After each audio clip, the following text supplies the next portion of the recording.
Badan Pengawas Pemilu Kota Kupang menggelar konferensi pers mengenai kesiapan pengawasan pada pemilihan kepala daerah 27 November 2024 mendatang.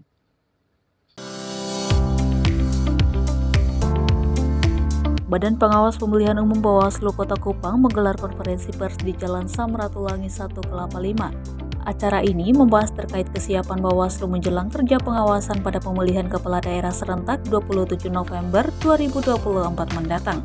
Melalui gelaran ini, Ketua Bawaslu Kota Kupang Junior Nanga menyampaikan pihaknya berfokus pada pengawasan pencocokan dan penelitian data pemilih yang dijalankan oleh Komisi Pemilihan Umum serta membentuk posko kawal hak pemilih.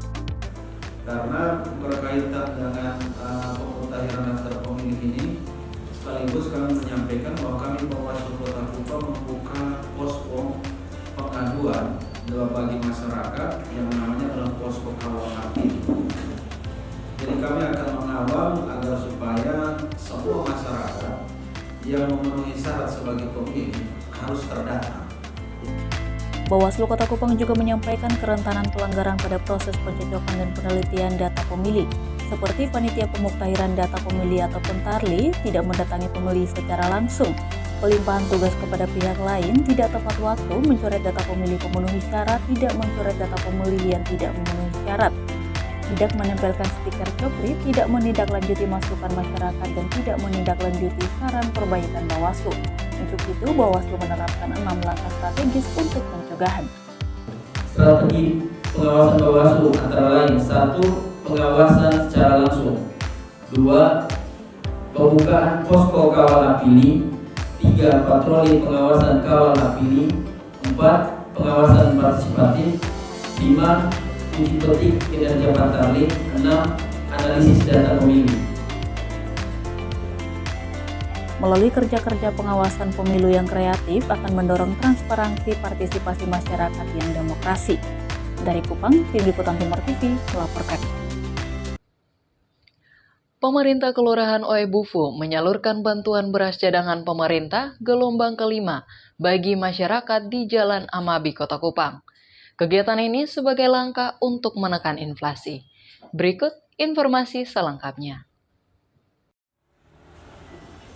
Pemerintah Kelurahan Oebufu Kota Kupang membantu Badan Pangan Nasional salurkan bantuan cadangan beras pemerintah. Penyaluran yang dilaksanakan di Jalan Amabi, Kecamatan Oebobo ini diperuntukkan kepada 966 masyarakat Kelurahan Oebufu dengan masing-masingnya mendapat 10 kg beras selama 6 bulan. Upaya ini dilaksanakan agar kelangkaan beras dapat dicegah sehingga inflasi di Kota Kupang dapat ditekan. Untuk bantuan pangan dari Badan Pangan Nasional khususnya ini untuk Kelurahan Oebufu sudah sampai dengan yang bulan Mei, bulan kelima. Dari rencana sesuai dari penyedia yang sampai kepada kami selama 6 bulan, artinya sampai dengan bulan Juni. Yeremias Manek, salah satu warga penerima bantuan ini, memberikan respon positif atas bantuan yang diberikan. Menurutnya, pemberian ini sangat membantu. Dirinya berharap program ini dapat terus berlanjut. Menurut saya sudah sangat bagus ini bantuan dari pemerintah, tapi saya mengharapkan ke depannya jangan cuma ini berkelanjutan, berkepanjangan. Soalnya kita sebagai warga merasa terbantu dengan adanya bantuan semacam ini.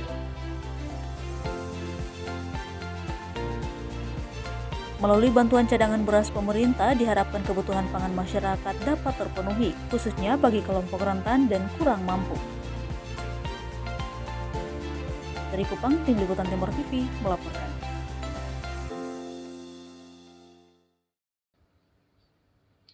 Peringatan Hari Lingkungan Hidup Sedunia, World Clean Up NTT dan sejumlah komunitas mahasiswa dari berbagai universitas di Kota Kupang lakukan aksi bersih-bersih di pesisir pantai Batu Nona.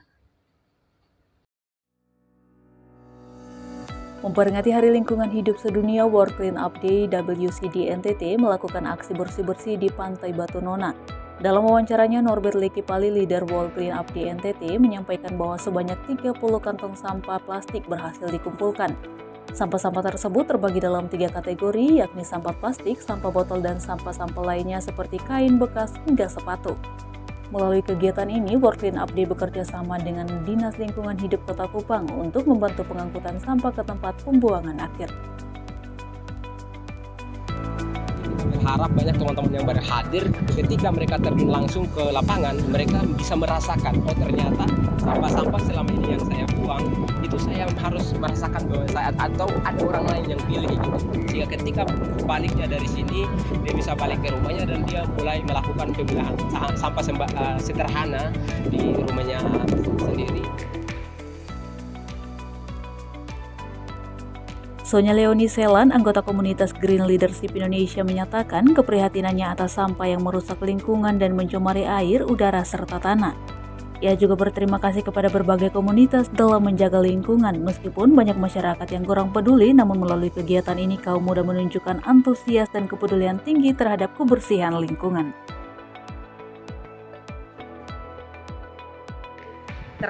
Kepedulian mereka tuh bisa didukung oleh pemerintah dengan menyiapkan bak-bak sampah yang sudah dipilah begitu. Jadi sampah organik, sampah plastik itu dipisah-pisahkan biar masyarakat tahu pada saat membuang sampah tuh mereka sudah bisa buangnya sesuai tempat. Pada kegiatan pembersihan sampah ini dihadiri oleh 14 komunitas dari berbagai universitas yang ada di Kota Kupang, juga dari donasi sampah kantong dan Bumi Flobomora. Melalui partisipasi ini diharapkan mampu menyadarkan masyarakat atau pengunjung untuk lebih peduli terhadap lingkungan, terutama bagi pemerintah Kota Kupang agar lebih peduli terhadap persoalan lingkungan dengan menyediakan tempat sampah di tempat-tempat umum. Dari Kupang, Tim Liputan Timur TV melaporkan. Kota Kupang kaya akan destinasi taman wisata yang mempesona, yaitu Taman Muara Abu. Informasinya usai jeda.